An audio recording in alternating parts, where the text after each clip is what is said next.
Throughout American history, we have had many leaders. Some, like Abraham Lincoln, are well remembered for leading us through tough times and keeping us together. Other presidents, such as Herbert Hoover and Richard Nixon, are remembered for their failures. But then there are some presidents who most people just do not remember at all. Benjamin Harrison is an interesting figure because so few people remember him. And among the people who do remember him, it's either because they know him as the guy stuck in between Cleveland, or because they think he looks like Santa Claus. Okay, so that's just me on the last point. But anyways, that's not important. What is important is that you understand that Benjamin Harrison is so much more important than the one who served in between the two Cleveland administrations. He drastically changed how the presidency operated. He took the forefront in making foreign policy and working with Congress to pass an agenda. Harrison, for all his faults, set the stage for presidents like William McKinley and Teddy Roosevelt, and was very much the precursor to the modern presidency. Good biography starts from the beginning. Old Benjamin Harrison came from a prominent political family in Virginia. His great-grandfather, also named Benjamin, had signed the Declaration of Independence and been the governor of Virginia. His grandfather was the ill-fated 9th president, and his father would be a member of the House of Representatives in the 1850s. Benjamin himself would be born in North Bend, Ohio on August 20th, 1833, in the home of his grandfather, William Henry Harrison. Harrison was born into a religious family, and his mother instilled in him her Christian values, something that would end up sticking with him for the rest of his life. Young Harrison also enjoyed reading and spent quite a bit of time in his grandfather's library, and in 1847, his father, John Scott, who hadn't made the most money in his life, but had done well, managed to get enough to send Harrison and one of his older brothers to Farmers College near Cincinnati, Ohio. And Harrison did really well in college. He was smart and hardworking, and he enjoyed it. But while at college, as so often happens, he would meet a girl and fall in love. Caroline was a good match for young Harrison, and they seemed to have brought out the best in each other. Her father, also named John Scott, ran a private girls' school in Cincinnati. Harrison, after meeting Caroline, quickly grew an affection for her. In 1850, Scott would move his school to Oxford, Ohio, and Harrison, who deeply loved Caroline, would transfer to Miami College as a junior so he could be closer to her. Harrison again would do well in college, and in 1852 would graduate from Miami College with honors. After graduating, Harrison would study law in the office of Bellamy Storer in Cincinnati. Storer had been a member of Congress from 1835 to 1837, and while studying for the law, Harrison deeply missed Caroline, and became concerned for her health after overwork began to take a toll on her. Caroline at this time was working in her father's institution as a music teacher, and ended up not doing the best with her health and working too hard.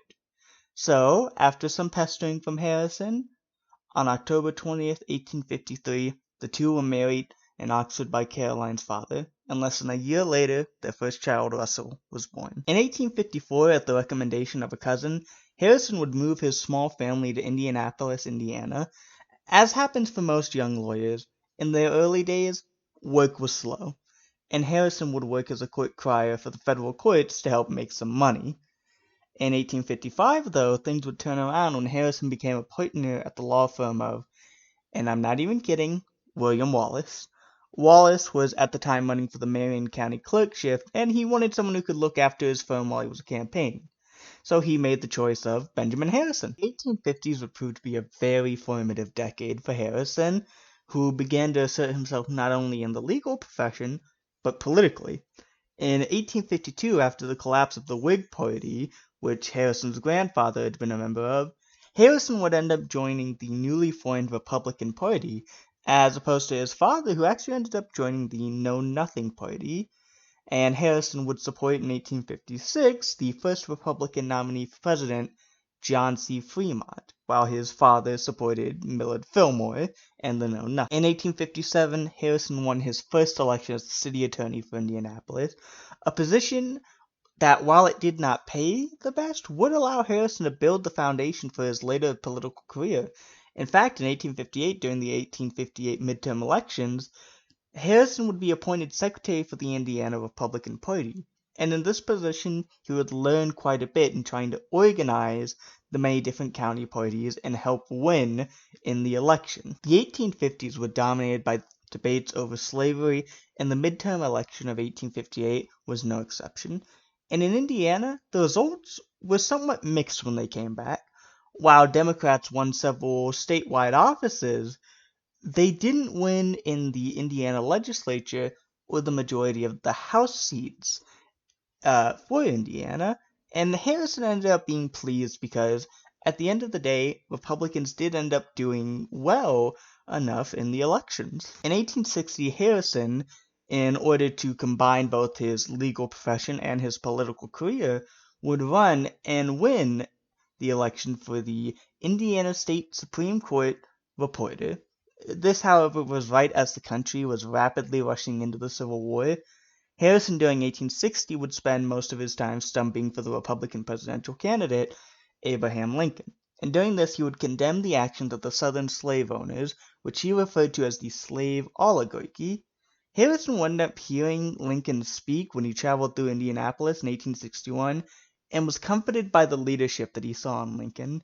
Harrison would not initially join the Union Army after Lincoln made calls for volunteers, owing to the responsibilities he felt to his family and the office that he had just won election to. However, Harrison was deeply concerned and saw both a moral and righteous cause in fighting to free slaves. Harrison would end up sticking with this feeling, and in 1862, however, he would meet with the governor of Indiana, Oliver P. Morton, and Morton says to Harrison, "We need you to go out and recruit men," and Harrison says, "Well, I'm not going to go and recruit men if I'm not going to fight too, so I need to enlist." And that's what he does. He gets commissioned as a second lieutenant, and he began to recruit what would become the 70th Indiana Volunteer Regiment. Harrison would spend the first few years training up the 70th Indiana, and after he had trained them, he was promoted to colonel. Now, they would not see action until his regiment was ordered to join Sherman in his Atlanta campaign. The first action they saw was at Resaca, where Harrison and his regiment would capture several Confederate cannons and more than 1,000 small arms in a frontal assault, and Harrison was noted for his bravery in this assault. He would also gain further praise from General Hooker for his valor in the field at the Union defeat at Peachtree Creek. In September, Harrison would receive special orders for him to report to Indiana. Governor Morton wanted Harrison to recruit not only more soldiers, but he wanted him to stump for the Republican candidates in the 1864 election. Harrison would do just that, and in 1864, Abraham Lincoln and the Republicans would sweep the state of Indiana, but there was also one catch. Harrison had to run for his own office again. After Harrison joined the Army, Democrats in the state of Indiana got an order that declared the office of state reporter for the Supreme Court declared vacant, and to replace Harrison, Democrats would run Michael Kerr, the same man that Harrison had actually beat in 1860 to become the state reporter. Now, Harrison would easily beat Kerr again in 1864 and retake his old office. Again, though, the 1864 election would be dominated by Harrison stumping for the Republican candidates, and he would end up condemning states' right Democrats and praise the performance of black troops in the field. Harrison was also very big on defending the Emancipation Proclamation, as he wanted to see slavery come to an end after this war. After the election results came in, Harrison would attempt to rejoin his unit, 70th Indiana, but would first be waylaid by a number of other tasks, such as being ordered to take command of a brigade that was forming at Nashville to defend the city, though he would see very little action. And then another of other orders, as well as sickness, kept Harrison from getting back to his regiment. In March, however, he would be promoted to brigadier general, and in May, he rejoined his regiment at Raleigh, North Carolina. However, upon rejoining his regiment, he heard the tragic news that Abraham Lincoln had been assassinated. With the war over, Harrison now set his sights on returning home. He simply wanted to go back home to his family, his profession, and his career. And Harrison would write in a letter to his wife, "If my ambition is to soar any more after I come home, You will have to give it wings, for I certainly long only for a life of quiet usefulness at home. Hey guys, thanks for watching this video. This was a really fun one to put together. I plan on making 2 more parts of this for Harrison because I'm doing a lot more research. So please like and subscribe so I can do part 2. Thanks.